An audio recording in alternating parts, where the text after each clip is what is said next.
বন্ধুরা, পটল তো আমরা অনেক রকম ভাবেই রান্না করে খেয়ে থাকি। আজ আপনাদের সাথে দুর্দান্ত স্বাদের নিরামিষ পটলের রেসিপি শেয়ার করতে চলেছি। একটু অন্যরকম ভাবেই রেসিপিটা তৈরি করছি, আপনারা পুরো রেসিপিটা দেখুন, আশা করছি ভীষণ ভালো লাগবে। যারা পটল খেতে একদমই ভালোবাসে না, এই রেসিপি বানালে তারাও কিন্তু একেবারে চেটে পুটে খাবে। পটলের এই রেসিপি একবার খেলে বারবার খেতে ইচ্ছা করবে। তো চলুন বন্ধুরা, আর বেশি কথা না বাড়িয়ে রেসিপিটা শুরু করা যাক। সবার প্রথমে এখানে আমি ওই মোটামুটি 800 গ্রামের মতো নিয়েছি পটল। পটলগুলোকে পরিষ্কার করেই ধুয়ে নিয়েছি। এখন এগুলোকে কেটে নেব। দুই প্রান্ত অল্প অল্প করে কেটে বাদ দিয়ে নিয়ে একটা পিলারের সাহায্যে অল্প করে খোসা রেখে খোসা ছাড়িয়ে নেব।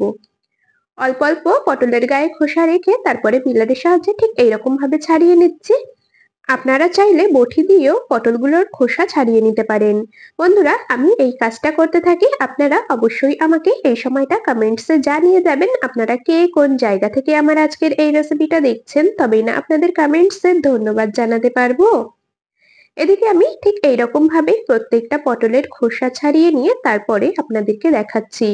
দুই প্রান্ত অল্প অল্প করে কেটে বাদ দিয়ে পিলারের সাহায্যে অল্প খোসা রেখে খোসাগুলোকে ঠিক এইরকম ভাবে ছাড়িয়ে নিয়েছি। এখন পটলের গায়ে একটা ছুরির সাহায্যে ঠিক এইরকম ভাবে কাট লাগিয়ে নিতে হবে। প্রত্যেকটা পটলের গায়ে ঠিক এইরকম ভাবেই আমি ছুরির সাহায্যে 3 থেকে 4টের মতো কাট লাগিয়ে নেব। এতে করে পটলের মধ্যে মশলা লবণ খুব ভালোভাবে ঢুকে যাবে। এরকম ভাবে প্রত্যেকটা পটলের গায়ে ছুরি দিয়ে কাট লাগিয়ে নিয়েছি, আর এগুলোকে একটা পাত্রে তুলে নিচ্ছি। পটলগুলোকে আরো একবার পরিষ্কার করে ধুয়ে নেব। পটলগুলোকে ধুয়ে নিয়ে সাইডে সরিয়ে রাখবো। রান্নাটা করার জন্য চলে যাব ওভেনের কাছে। ওভেনে বসিয়েছি একটা কড়াই, কড়াইটাকে খুব ভালো করে গরম করে নিয়েছি। এর মধ্যে দিয়ে দিচ্ছি সর্ষের তেল।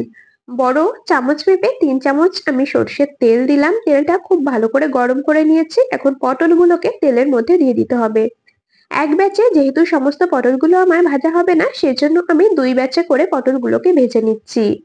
অল্প অল্প করে পটল ভেজে নিলে কি হবে, পটলগুলো ভাজা সুন্দর হবে। এতে করে পটল ভাজা ভালো হলে খেতেও কিন্তু ভালো লাগবে।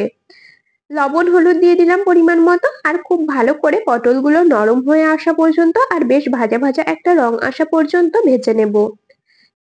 পটলগুলো ভেজে নিয়ে তারপর আপনাদেরকে দেখাচ্ছি। দেখুন, পটলগুলো বেশ সুন্দর নরম হয়ে গেছে আর বেশ একটা ভাজা ভাজা রং ধরেছে। এর থেকে আর বেশি ভাজবার দরকার নেই। এখন এগুলোকে যতটা সম্ভব তেল ঝরিয়ে একটা ঝাঁঝরি হাতা দিয়ে তুলে নিলাম। একটা পাত্রের মধ্যে তুলে রাখবো, আর এই একই রকম ভাবে বাকি সমস্ত পটলগুলোকে ভেজে নেব। বন্ধুরা, পটলের যে কোনো রেসিপি তৈরি করার আগে পটলগুলোকে যদি একটু ভালো করে ভেজে নেওয়া হয়, তাহলে রেসিপিটা খেতে বেশি ভালো লাগে। যেহেতু পটলের মধ্যে অনেকটাই জলীয় ভাব থাকে, সেই কারণে। তো এদিকে আমি পটলগুলো বেশ ভালো করে ভেজে নিয়েছি। এখন ওভেনে বসিয়ে দেব একটা তড়কা প্যান। এখানে আপনারা চাইলে ছোট কড়াইও ব্যবহার করতে পারেন। আমি একটা তড়কা প্যান বসিয়েছি, তার মধ্যে 1 চামচ দিয়ে দিলাম কালো সর্ষে। সর্ষেগুলোকে দিয়ে কিন্তু খুব বেশি সময় ভাজা যাবে না, মোটামুটি 30 থেকে 40 সেকেন্ডের মতো গ্যাসের ফ্লেম একদম লোতে রেখে ড্রাই রোস্ট করে নিয়েছি। এখন এটাকে ছোট একটা বাটির মধ্যে নামিয়ে নিলাম। সর্ষেগুলো একদম মিহি করে বেটে নিতে হবে। দেখুন, সর্ষেগুলোকে একদম মিহি করে বেটে নিয়েছি। শিলনোড়াতে দিয়েই একদম মিহি করে বেটে নিয়েছি। এখন এই যে শুকনো সর্ষে বাটাটাকে সাইডে সরিয়ে রাখবো। নিয়েছি একটা ছোট মিক্সির জার, এর মধ্যে 2 ইঞ্চির মতো আদা ছোট ছোট টুকরো করে রেখেছিলাম, সেটাকে দিয়ে দিলাম। ঝালের জন্য কাঁচা লঙ্কা আর শুকনো লঙ্কা দুটোই ব্যবহার করলাম। 3টে দিয়েছি শুকনো লঙ্কা, আর 3 থেকে 4টে কাঁচা লঙ্কা দিয়েছি। চা চামচের 2 চামচের মতো দিয়েছি গোটা সাদা জিরে। অল্প পরিমাণে জল দিয়ে একদম মিহি করে বেটে নেব। এখানে আপনারা ঝালের পরিমাণটা নিজেদের টেস্ট অনুযায়ী কম বেশি করে দিয়ে নেবেন। দেখুন, মশলা একদম মিহি করে বেটে নিয়েছি। মশলার জারটাকে সাইডে সরিয়ে রাখবো। আবারও চলে এলাম ওভেনের কাছে। পটল ভাজা কড়াইটাকেই বসিয়ে দিয়েছি, তার মধ্যে পরিমাণ মতো দিয়ে দিলাম সর্ষের তেল। ফোড়নে দিয়ে দিচ্ছি গোটা সাদা জিরে, একটা তেজপাতা, শুকনো লঙ্কা, আর দিয়েছি 4 থেকে 5টা ছোট টুকরোর দারচিনি। ফোড়ন থেকে সুন্দর ভাজা গন্ধ বেরোনো পর্যন্ত ফোড়নটাকে একটু ভেজে নেব। ফোড়ন বেশ লাল করে ভেজে নিয়েছি। এখন এর মধ্যে পেস্ট করে রাখা মশলাটা দিয়ে দিতে হবে।